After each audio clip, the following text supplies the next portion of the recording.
आज तक रेडियो सुनता है सारा जहां।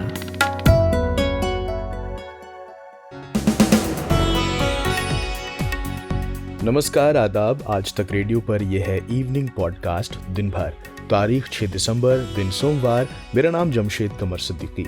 आज जिन खबरों पर बात होगी उनमें सबसे पहले जिक्र नागालैंड का, जहां सुरक्षा बलों की गोलियों से 14 लोगों की मौत के बाद हिंसा भड़क गई। मामला संसद में भी गूंजा। क्या है ये पूरा मामला और क्या है वहां के ताजा हालात, बताएंगे आपको। फिर बात करेंगे कोरोना वायरस के नए वेरिएंट ओमिक्रॉन पर ताजा अपडेट की। भारत में इसके मरीजों की कुल संख्या कितनी हो गई है और इसको लेकर इंतजामात क्या हैं, उस पर बात करेंगे। फिर रुख करेंगे म्यांमार का, जहां आंग सान सू को 4 साल की जेल हो गई है। ये सजा किन मामलों में सुनाई गई है और इसके पीछे की सियासत क्या है, समझेंगे। और अंत में आपको ले चलेंगे मथुरा और सुनाएंगे एक ग्राउंड रिपोर्ट जो बताएगी कि मथुरा अचानक धार्मिक राजनीति के केंद्र में कैसे आ गया।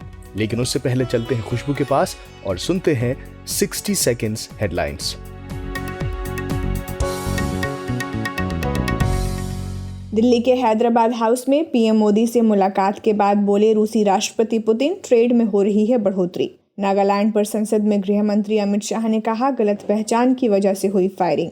महाराष्ट्र निकाय चुनावों में ओबीसी के लिए 27% आरक्षण पर सुप्रीम कोर्ट ने लगाई रोक। बिहार के सीएम नीतीश कुमार का ऐलान, कहा राज्य सरकार अपने खर्च पर जातीय जनगणना करवाएगी, जल्द बुलाएंगे सर्वदलीय मीटिंग।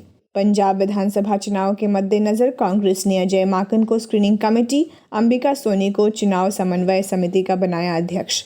एक्ट्रेस जैकलिन फर्नांडिस को ईडी का समन 8 दिसंबर को दिल्ली में पेशी पर बुलाया। बांग्लादेश के 50वें विजय दिवस समारोह में भाग लेने जाएंगे राष्ट्रपति रामनाथ कोविंद। कोरोना से मौतों पर मुआवजा न देने से सुप्रीम कोर्ट नाराज, महाराष्ट्र समेत कई राज्यों को फटकार। भारत की 85% एलिजिबल आबादी को कोविड-19 वैक्सीन का पहला डोज लगा, स्वास्थ्य मंत्री मनसुख मांडविया ने दिया जानकारी। थाईलैंड और नेपाल में भी मिले ओमिक्रॉन के मरीज, पाकिस्तान ने 15 देशों पर लगाया ट्रैवल बैन। आज सबसे पहले बात उत्तर पूर्व के राज्य नागालैंड की। लैंड ऑफ फेस्टिवल्स यानी कि त्योहारों की जमीन कहा जाने वाला राज्य आज हंगामेबाजी, प्रदर्शन और तनावपूर्ण माहौल में है। 1 दिसंबर से यहाँ 10 दिनों तक चलने वाला हॉर्नबिल त्योहार मनाया जा रहा था, जहाँ हर साल राज्य के अलग अलग ट्राइब्स अपनी परंपराओं को शोकेस करते हैं। आज के लिए इस फेस्टिवल को कैंसिल कर दिया गया। वजह वही 4 दिसंबर की घटना, जब असम राइफल्स के सर्च ऑपरेशन के दौरान गोलीबारी हुई और उसमें 14 नागरिकों की मौत हो गई। इस घटना में एक जवान की भी जान गई है। आज नागालैंड के मुख्यमंत्री नेफ्यू रियो प्रभावित इलाकों का दौरा करने पहुंचे, जांच कमेटी के गठन की बात कही और मृतकों के लास्ट राइट्स यानी कि फ्यूनरल में शामिल हुए। 5-5 लाख रुपए के मुआवजे की घोषणा भी की और साथ ही AFSPA यानी कि armed force special power act को तत्काल वापस लेने की मांग की। होम मिनिस्टर से बात किया, वो उन लोग का बहुत सीरियस से ले रहा है। उन लोग को इस केस का 11 लाख दिया और भी 5 लाख दिया और इंजर्स को 50,000 दिया। SPA तो ये जो हम लोग भी हमेशा गवर्नमेंट ऑफ इंडिया से पूछता है ये कि ये रिमूव करो, इसलिए हम हिंदुस्तान है biggest democratic country in the world and this is a draconian law, so it should be removed from our country. न सिर्फ उन्होंने बल्कि मेघालय के मुख्यमंत्री कॉनराड संगमा ने भी एक लाइन में ट्वीट किया और कहा कि आफ्स्पा को खत्म किया जाना चाहिए। AFSPA दरअसल 1958 का वो एक्ट है जिसके तहत सुरक्षा बलों को विशेष अधिकार हासिल होता है कि वो बिना किसी वारंट के किसी के घर की तलाशी ले सकते हैं, किसी को गिरफ्तार कर सकते हैं या जरूरत पड़ने पर किसी व्यक्ति को गोली भी मार सकते हैं। लिहाजा इस बेहद कड़े कानून को वापस लेने के लिए खूब शोर हुआ। शोर सिर्फ कोहिमा में ही नहीं हुआ बल्कि दिल्ली में संसद में भी TMC, कांग्रेस समेत ज्यादातर विपक्षी पार्टियों ने केंद्र सरकार पर निशाना साधा।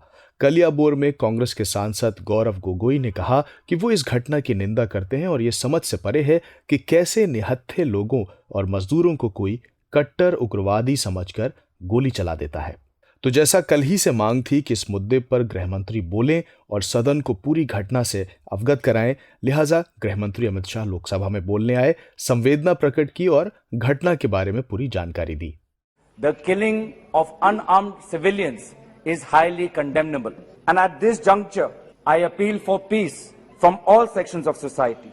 The death of Indian civilians on the basis of inaccurate intelligence inputs is highly condemnable. The question on everyone's mind is that how come a group of unarmed civilians, unarmed laborers could not be distinguished from hardcore militants? How could a group of unarmed civilians not be detained and arrested instead of being shot at? तो जैसा कल ही से मांग थी कि इस मुद्दे पर गृहमंत्री बोलें और सदन को पूरी घटना से अवगत कराएं, लिहाजा गृहमंत्री अमित शाह लोकसभा में बोलने आए, संवेदना प्रकट की और घटना के बारे में पूरी जानकारी दी। भारतीय सेना को नागालैंड के मौन जिले के तिजित क्षेत्र में तिरु गांव के पास उग्रवादियों की आवाजाही की सूचना मिली थी। इसके आधार पर सेना के 21 पैरा कमांडो के एक दस्ते ने दिनांक 4/12/2021 की शाम को संदिग्ध क्षेत्र में एम्बुश लगाया था। एम्बुश के दौरान एक वाहन एम्बुश के स्थान के समीप पहुंचा। उसे रुकने का इशारा और प्रयास किया गया। रुकने की बजाय वाहन द्वारा उस जगह से तेजी से निकलने का प्रयास किया गया, जिसके उपरांत इस आशंका पर कि वाहन में संदिग्ध विद्रोही जा रहे थे, वाहन पर गोली चलाई गई, जिससे वाहन में सवार 8 व्यक्तियों में से 6 व्यक्तियों की मृत्यु हुई। बाद में एक गलत पहचान का मामला पाया गया। यह समाचार प्राप्त होने के बाद स्थानिक ग्रामीणों ने सेना की टुकड़ी को घेर लिया, 2 वाहनों को जला दिया और उन पर हमला किया। इसके परिणाम स्वरूप सुरक्षा बल के एक जवान की मृत्यु हो गई तथा कई अन्य जवान घायल हो गए। अपनी सुरक्षा में तथा भीड़ को तितर बितर करने के लिए सुरक्षा बलों को गोली चलानी पड़ी, जिससे 7 और नागरिकों की मृत्यु हो गई तथा कुछ अन्य घायल हो गए। सरकार स्थिति पर सूक्ष्मता से नजर रख रही है और क्षेत्र में शांति और सौहार्द सुनिश्चित करने के लिए आवश्यकता अनुसार जरूरी उपाय भी किए जा रहे हैं। भारत सरकार नागालैंड में हुए इस दुर्भाग्यपूर्ण घटना पर अत्यंत खेद व्यक्त करती है और मृतकों के परिवारों के प्रति गहरी संवेदना व्यक्त करती है। ये तो गृहमंत्री का बयान हुआ, लेकिन अब भी जमीनी हालात तनावपूर्ण हैं। कई जगह नागालैंड में आज कैंडल मार्च निकाला गया। नागालैंड पुलिस ने आर्मी यूनिट के खिलाफ एफआईआर दर्ज की है और सिक्योरिटी फोर्सेस पर इरादतन हत्या का केस दर्ज किया है। लिहाजा ये एक घटना केंद्र और राज्य के बीच एक मोटी लकीर खींच सकती है। प्रदेश की स्थानीय पॉलिटिक्स को और जो पीस टॉक्स चल रहे थे उन्हें ये किस तरह से प्रभावित कर सकती है, साथ ही वहां के उग्रवादी संगठनों से उसके भी क्या अब खटाई में पड़ने के आसार हैं, ये मैंने पूछा इंडिया टुडे मैगजीन के डेप्यूटी एडिटर कौशिक डेका से। नागालैंड पीस प्रोसेस तो एक बात है, वो यूनियन गवर्नमेंट और बहुत सारे संगठनों के बीच में हो रहा है। इनमें से एक ग्रुप NSCN-IM भी है जो सबसे बड़ा ग्रुप है। लेकिन उससे भी ज्यादा महत्वपूर्ण बात यह है कि ये जो घटना घटी है ये असम राइफल से घटी है, इंडियन आर्मी से घटी है। जो असम राइफल से यूनियन होम मिनिस्ट्री के अंदर आते हैं। तो ये आप देखेंगे कि ये घटना घटने के बाद ही इसको नागालैंड पुलिस ने एक एफआईआर दर्ज किया जिसमें इस घटना को इंटेंशनल कहा गया है। हालांकि केंद्रीय गृह मंत्री अमित शाह जी ने पार्लियामेंट में मिस्टेकन आइडेंटिटी कहा है। तो अगर नागालैंड सरकार की एफआईआर और केंद्रीय सरकार की टिप्पणी को देखा जाए तो दोनों ही विरोधास्पद है। इसका मतलब है एक अंदरूनी तकरार नागालैंड सरकार और केंद्रीय सरकार के बीच इस घटना को लेके प्रकट हुई है। अब कुछ दिन पहले आपने सुना होगा एक नागालैंड में बिना अपोजिशन के एक सरकार गठन हुई है, जिनमें जो रियो की पार्टी है NDPP, बीजेपी और जो NPF रियो के पुराना पार्टी था, जो बीजेपी सरकार के एक मित्र है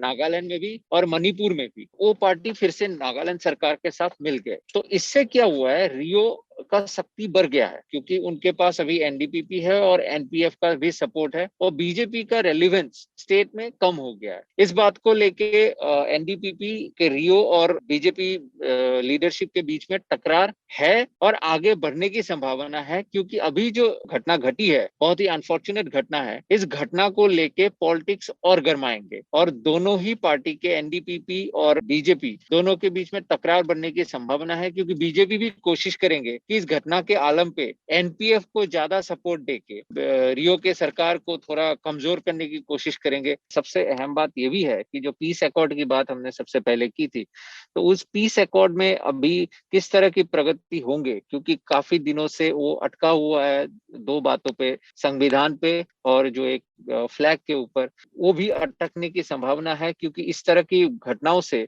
एक जो इंसर्जेंट्स ग्रुप है उनको एक हाई ग्राउंड मिल रहा है और उनको समझ में आ गया है कि जो अभी नागालैंड की जनता है, आम जनता है, वो सिक्योरिटी फोर्सेस से, सेंट्रल गवर्नमेंट से जाहिर है वो खफा होंगे, गुस्सा होंगे और इस गुस्से की फायदा इंसर्जेंट्स ग्रुप लेने की भरपूर कोशिश करेंगे। कौशिक जी, एएफएसपीयू को वापस लेने की मांग भी उठ रही है। न सिर्फ नागालैंड बल्कि मेघालय के मुख्यमंत्री ने भी इसको हटाने की मांग की है। इस घटना के पर्सपेक्टिव में और एएफएसपीए का जो मौजूदा स्वरूप है उसके लिहाज से अगर समझना चाहें तो क्या एएफएसपी की जरूरत अब वाकई नहीं है? अगर सिर्फ ये छुटपुट घटनाओं को छोड़ दे, अभी मणिपुर में जो घटना हुआ था लास्ट मंथ और अभी इस घटना को हम छोड़ दे, तो अगर स्टैटिस्टिकल डेटा देखे इंसर्जेंसी के और वहां के माहौल की, तो अफसा लागू रखने की नॉर्थ ईस्ट में किसी भी स्टेट में कोई वजह है नहीं।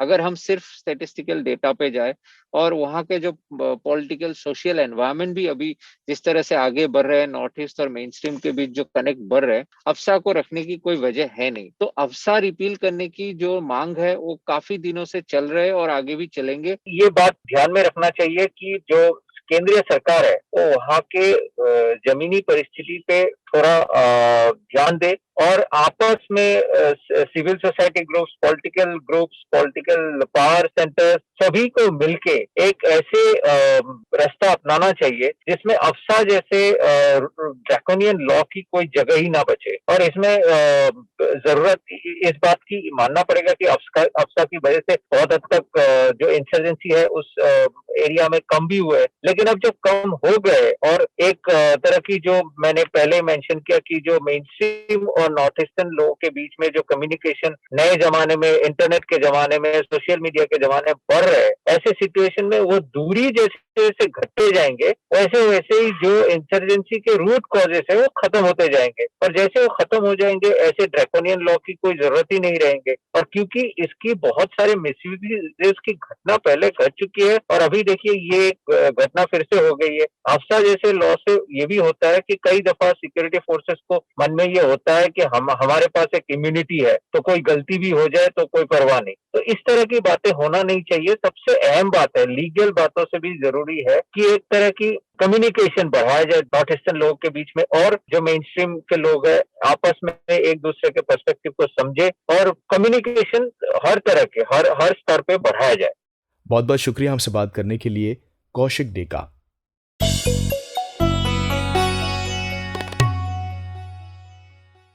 और अब बात कोरोना के वेरिएंट की। 2020-21 के बाद अब साल 2022 दस्तक देने को है, मगर मन में उत्साह से ज्यादा आशंका है खतरा कोविड के थर्ड वेव की। अब तक हमारे जहन में कोविड के दूसरे वेव की वो तस्वीरें दर्ज हैं जहां ऑक्सीजन की कमी से तड़पते लोग हैं, अस्पताल में बेड के लिए और मरने के बाद शमशान घाट पर अंतिम संस्कार के लिए लंबी लंबी कतारों में खड़े लोग हैं। लिहाजा थर्ड वेव की कोई भी बात हमें अंदर तक हिला देती है। उस सूरत में देश में कोरोना वायरस के ओमिक्रॉन वेरिएंट के मामले बढ़कर 21 हो गए हैं। इसी कड़ी में दिल्ली सरकार के एलएनजेपी अस्पताल में कोरोना वायरस के ओमिक्रॉन वेरिएंट से इन्फेक्टेड होने के शक में 27 लोगों को भर्ती कराया गया है। वो लोग अभी किस हाल में हैं और किन में ओमिक्रॉन कंफर्म हुआ है, ये बताने के लिए दिल्ली के स्वास्थ्य मंत्री सत्येंद्र जैन खुद सामने आए। देखिएगा, जो विदेशों से फ्लाइट्स आ रही हैं दिल्ली में, फ्लाइट्स में जो सस्पेक्ट लोग हैं, जो भी अफेक्टेड कंट्रीज से आ रहे हैं, उन सबका 100% लोगों का टेस्ट वहाँ पर किया जा रहा है। तो अभी तक 27 लोगों को एलएनजेपी हॉस्पिटल लाया गया है, जिसमें से 17 पॉजिटिव हैं और 10 लोग ऐसे हैं जो उनके क्लोज कॉन्टैक्ट हैं, तो वो 27 लोग हैं। 17 लोगों में से 12 की जीनोम सीक्वेंसिंग हो चुकी है, एक जो है वो ओमिक्रॉन पाया गया है। एहतियातन राज्य सरकारें गाइडलाइंस और बैठकें कर रही हैं, लेकिन एक स्टडी के मुताबिक कुछ ही महीनों में इस वेरिएंट से संक्रमित होने वाले लोगों की संख्या पीक पर हो सकती है। स्टडी को करने वाले आईआईटी कानपुर में प्रोफेसर और डिप्टी डायरेक्टर मनिंदर अग्रवाल से हमने बात की और पूछा कि कितनी तेजी से ये वेरिएंट फैल सकता है और एग्जैक्टली कब तक पीक आ सकता है। देखिए, एक बात हमें मान के चलनी चाहिए कि इसको हम रोक नहीं पाएंगे फैलने से हमारे देश में। अगर आप देखें, बहुत सारे देशों ने प्रयास किया कि डेल्टा वेरिएंट उनके यहाँ ना फैले, लेकिन लगभग हर जगह वो इस समय फैल चुका है। हम प्रयास करेंगे रोकने का तो शायद कुछ महीने हम उसको पीछे छोड़ दें, डिले कर दें, लेकिन आएगा तो अवश्य। तो इस बारे में बहुत ज्यादा चिंतित होने की आवश्यकता नहीं है कि अरे ये 2 केस यहाँ आ गए, 4 केस वहां आ गए। ये मान के चलें, एक मन में समझा लें अपने को कि ये आएगा ही। लेकिन अच्छी जो स्थिति ये दिख रही है कि बहुत असर, इसका जो घातक असर है वो नहीं दिख रहा।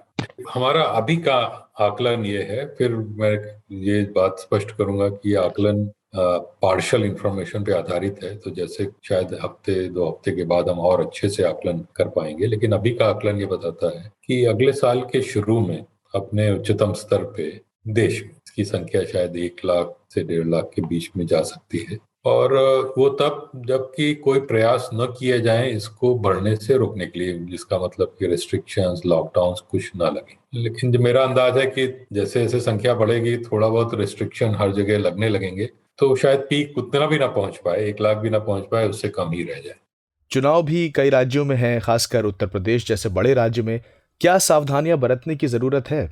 उत्तर प्रदेश में अगर आप देखें तो नेचुरल इम्यूनिटी और भी अधिक बन चुकी है, इसीलिए आप देखें उत्तर प्रदेश में जो केसेस की संख्या न के बराबर आ रही है पिछले महीने 2 महीने से।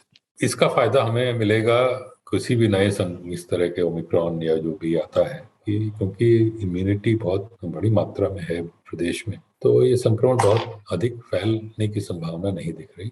हाँ, ये अवश्य है कि मास्क का प्रयोग लोगों को करते रहना चाहिए, खासतौर से जब किसी ज्यादा भीड़ वाली जगह में जाएं, क्योंकि उससे आपका स्वयं का फायदा है। भाई, थोड़ा बहुत भी संक्रमण आप क्यों होने दें अपने आप को, तो वो करें और थोड़ा इस तरह के सिंपल चीजों का ध्यान रखें। उसके अलावा शायद बहुत ज्यादा इसके बारे में चिंतित होने की बात अभी तक नहीं दिख रही।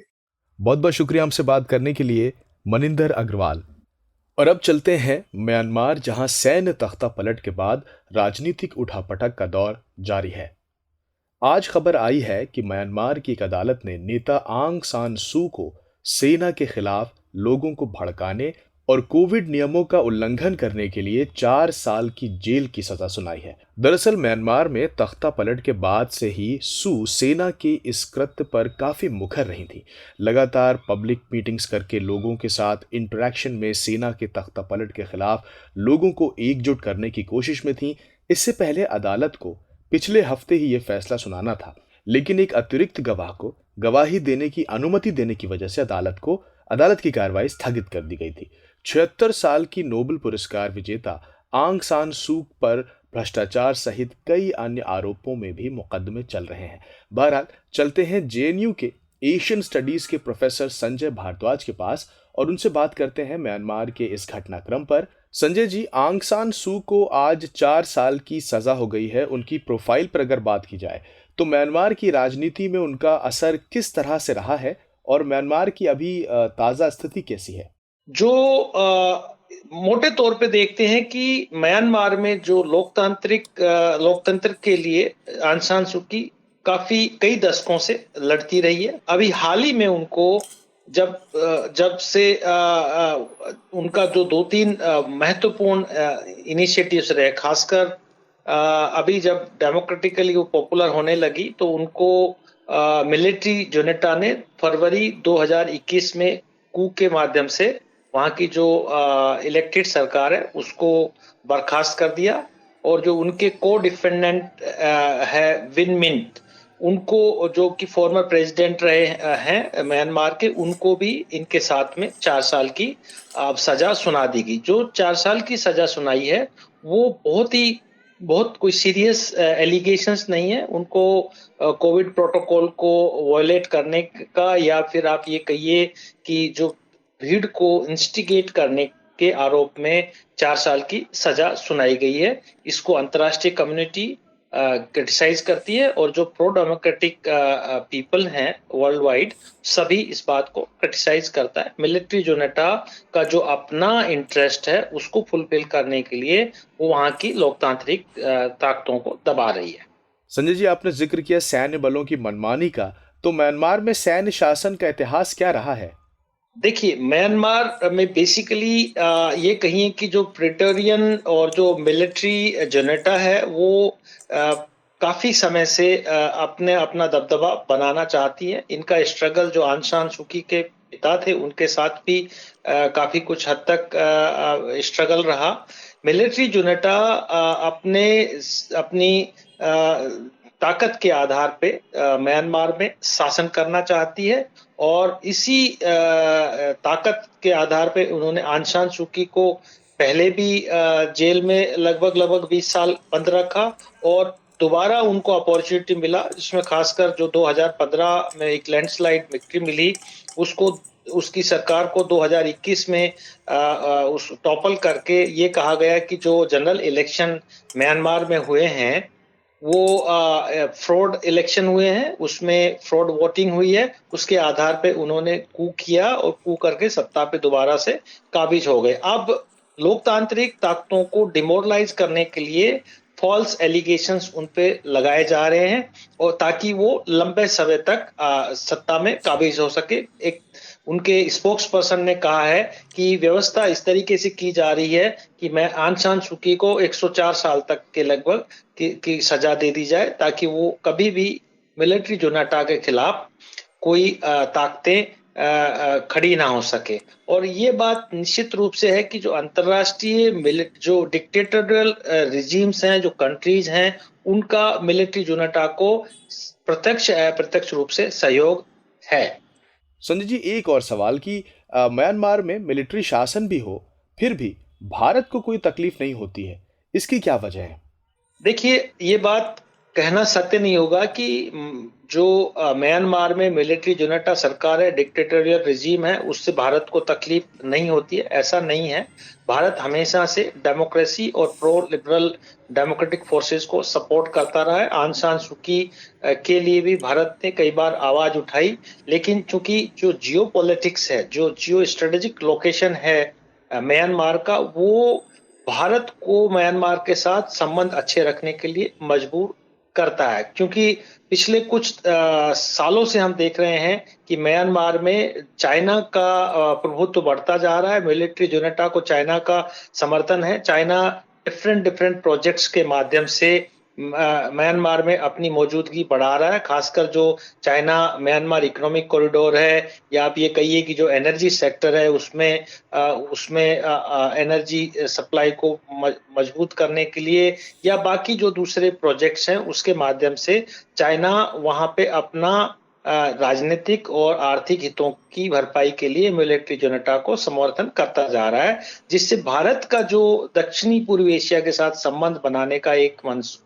मनसा है, जिसमें चाहे वो एक्ट ईस्ट पॉलिसी के माध्यम से हो या आसियान कंट्रीज से जुड़ने की बात हो या ईस्ट एशिया समिट से जुड़ने की बात हो, जिसमें म्यांमार बहुत महत्वपूर्ण कड़ी है। एक तरीके से एक गेटवे है भारत के लिए दक्षिणी पूर्वी एशिया में घुसने के लिए। तो ऐसी स्थिति में भारत जो म्यांमार की सरकार है उसको नाराज नहीं करना चाहता, लेकिन ये भी बात सही है कि वहां पे जो लोकतांत्रिक मूल्य हैं उसके प्रमोशन की भारत हमेशा बात करता है। आंग सान सू की के खिलाफ जिस तरीके के अत्याचार होते हैं उसके लिए भी भारत आवाज उठाता है।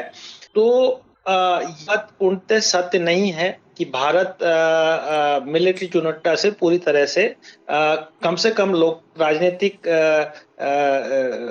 आधार पर संतुष्ट है। बहुत बहुत शुक्रिया हमसे बात करने के लिए प्रोफेसर संजय भारद्वाज।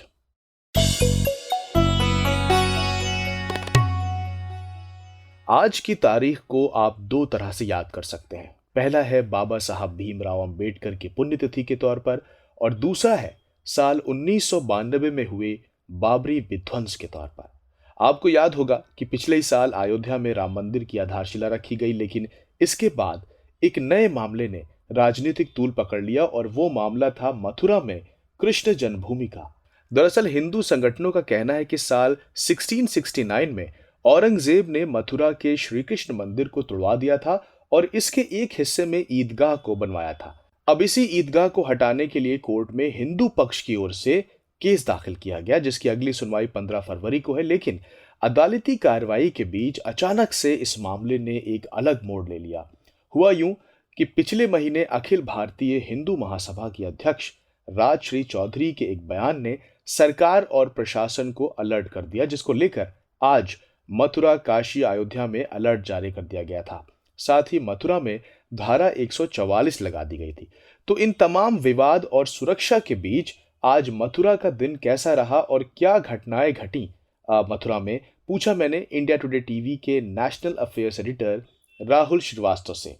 चुनाव सर पे है उत्तर प्रदेश में, इसको लेकर के प्रशासन ने कड़ी कार्यवाही करते हुए कई लोगों को प्रिवेंटिव अरेस्ट किया गया और अरेस्ट करके उनसे अपनी अपील को खारिज करवाया गया।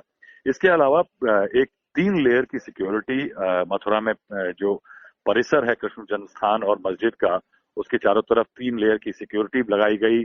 पूरे शहर में 144 लगाया गया और चप्पे चप्पे पे पुलिस ने इस तरह के इंतजाम किए कि कोई भी व्यक्ति इस परिसर की तरफ आगे बढ़ ना पाए।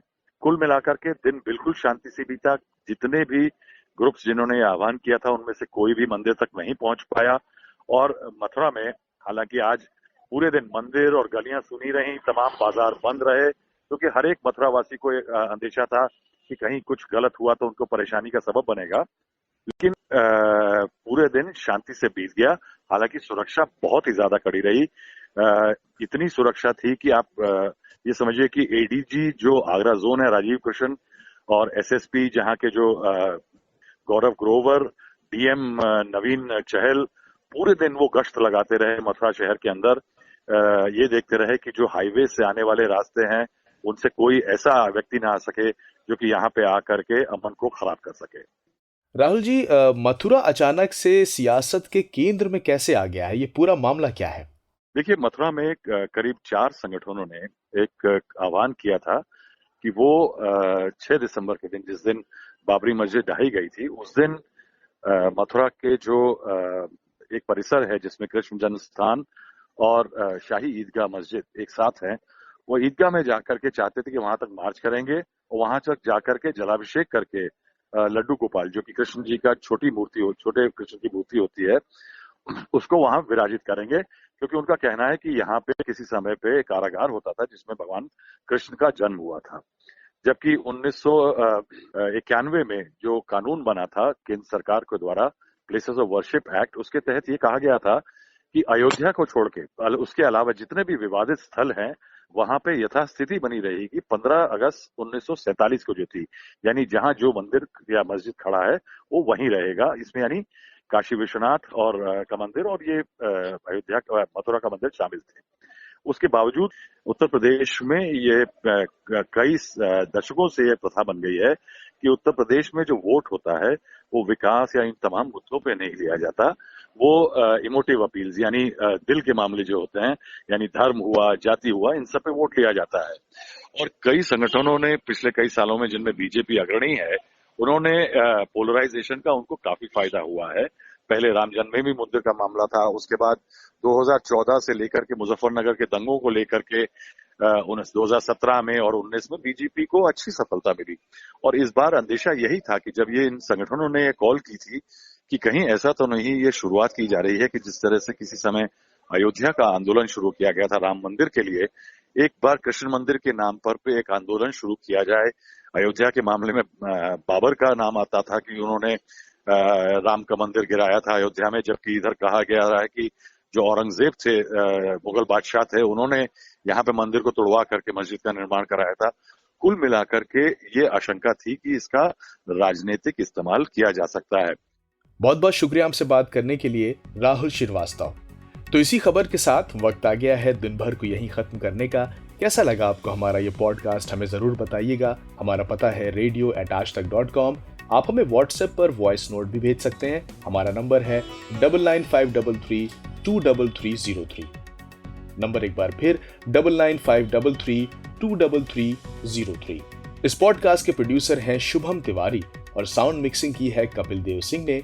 मेरा नाम जमशेद कमर सिद्दीकी है। आप सुनते रहिए आज तक रेडियो। नमस्कार।